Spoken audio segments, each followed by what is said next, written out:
এরপরে প্রশ্ন হলো, আমার ৬ বছর বয়সী ২টি যমজ সন্তান আছে। ওদের প্রচুর জেদ। কিছু থেকে কিছুতেই মরণ সম জেদ ধরে। শিশুদের জেদ দমন করার উপায় কি?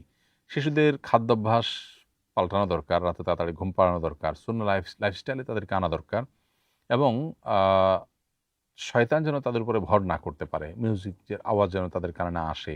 সোশ্যাল মিডিয়াতে বিভিন্ন ভিডিও দেখতে গেলে বিশেষ করে দেখা যায় যে আ ব্যাকগ্রাউন্ডে মিউজিক থাকে। নিজের অজান্তে সেগুলো বাচ্চারা শুনে এবং এগুলো যখন তাদের ভেতরে প্রবেশ করে তখন স্পিরিচুয়ালিটি তাদের ধ্বংস হয় এবং তাদের মধ্যে এই যে জেদ বাড়া এবং অনেক বেশি ক্রেজি হয়ে ওঠা, এই বিষয়গুলো কিন্তু দেখা যায়। এগুলো আজকাল বাচ্চাদের মধ্যে কমন একটি বিষয়ে পরিণত হয়েছে। এজন্য বাচ্চাদেরকে সুন্নাহ লাইফস্টাইলে আনা দরকার, ফিতনা থেকে বাঁচানো দরকার এবং এই জাতীয় বিষয়গুলোর এডিকশন থেকে বিশেষ করে তাদেরকে বাঁচাবার জন্য চেষ্টা করা দরকার। সেই সাথে একজন ঈমানদার আল্লাহর কাছে সবসময় দোয়া করবেন এবং আল্লাহর কাছে নিরাপত্তা চাইবেন যেন আল্লাহ তাআলা তার সন্তানদের হেফাজত করেন।